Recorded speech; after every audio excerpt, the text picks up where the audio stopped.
Good day, everyone. This is Orekoye Olusegun Physics Mathematics Fundamentals on YouTube. Today, we are taking a topic in mathematics, and that topic dwells on the concept of summation. There are two common summation that we have in mathematics. The first one is discrete summation, and the second one is continuous summation. So I will try to explain each of them. Now let's start with discrete summation.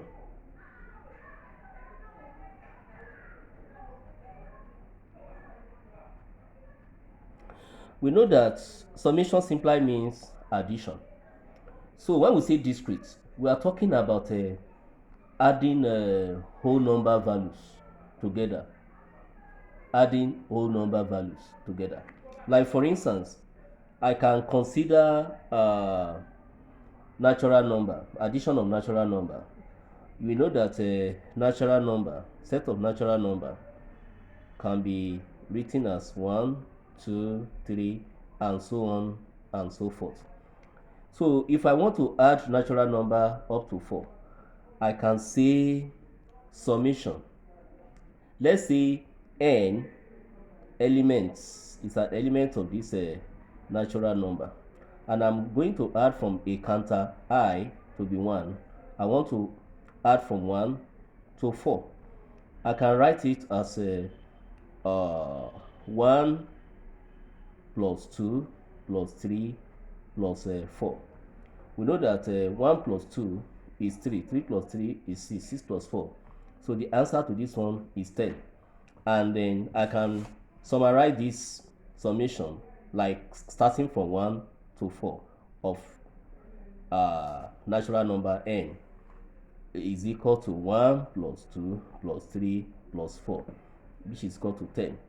All these numbers we are adding together, they are called integers. So they are whole numbers.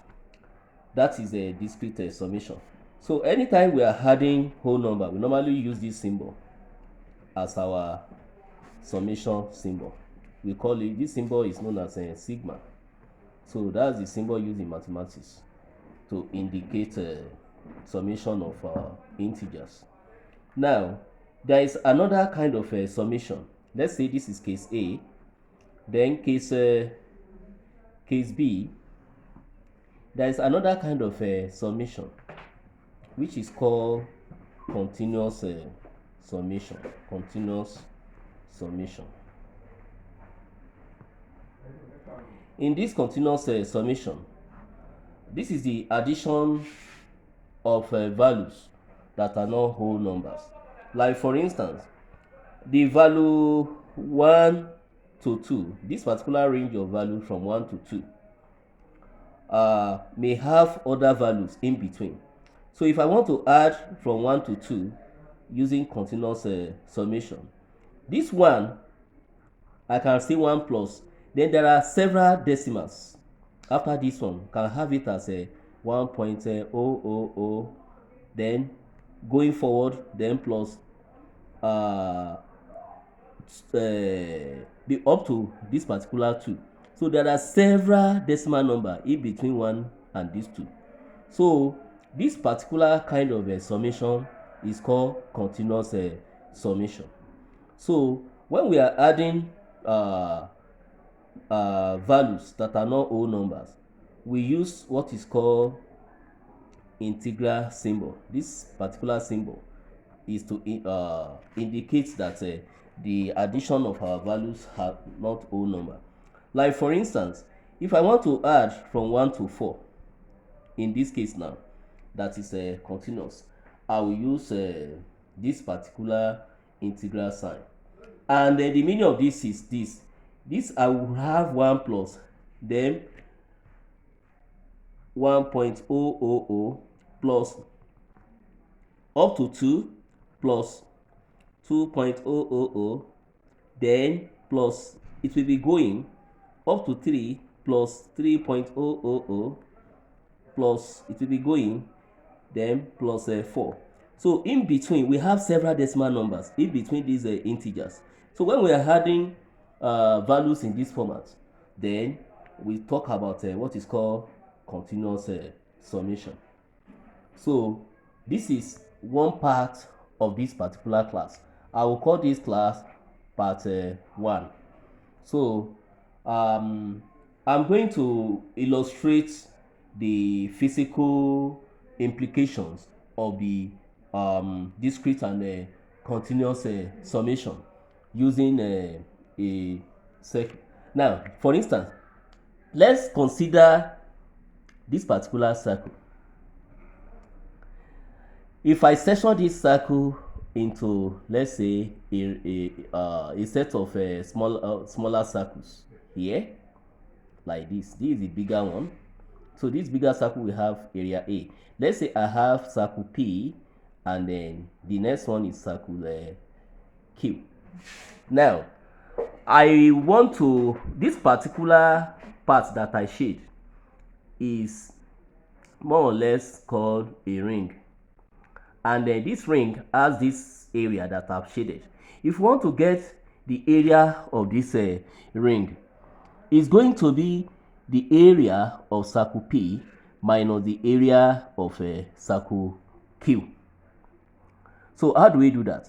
Now, let's say this particular ring is an infinitesimally small ring. That means the ring is so small that the thickness is almost negligible. Let's call the thickness of this ring, let's call it delta x. And the area of circle Q, the radius of circle Q, let's call it radius x. Let's call it radius x.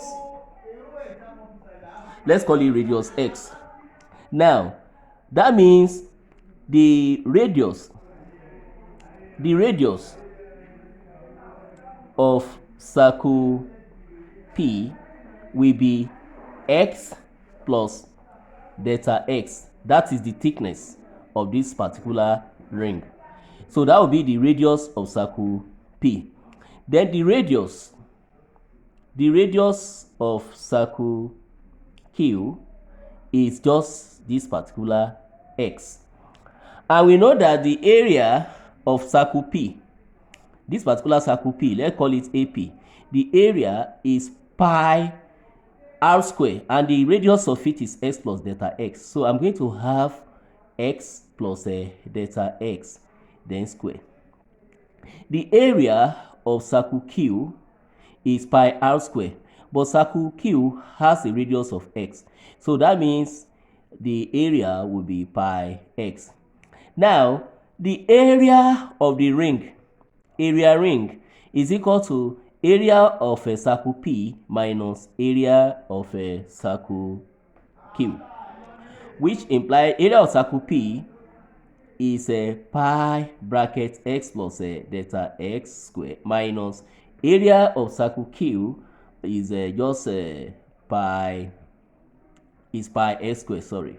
So pi x square. Now, if you open this bracket here, we are going to have x plus delta x square means x plus delta x times x plus delta x. So we are going to have x square plus 2 delta x plus delta x square, then minus pi x square. So opening this with this pi, I'm going to have pi x square plus 2 pi delta x, 2 delta x, that is x, times x, then plus pi delta x square minus pi x square. Now, if you look at this place, pi x square cancel this pi x square. So we are left with 2 pi x delta x, then plus pi delta x square. That is the area of the ring. And this area of the ring is a very small area. So we use delta A to represent it to show that it is an infinitesimally small area. Now, dividing both sides by delta x, I'm going to have something like delta A divided by delta x. So delta x divided by delta x will leave 2 pi x in this place. then plus pi delta x here. Now, taking the limit, let me go to this side, please, because of space.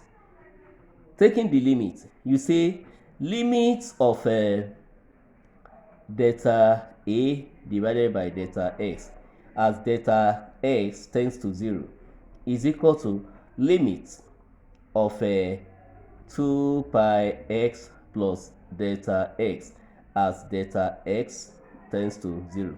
As delta x tends to 0 here, this place becomes 0. So leaving 2 pi x alone on this side of the equation. And the limit of delta a divided by delta x is actually taken as the a, the x, and which is 2 pi x. Let me go to this side because of space. Now, you know, we stop at the a dx is equal to 2 pi x. So by cross multiplying, so our dA will now be 2 pi x dx.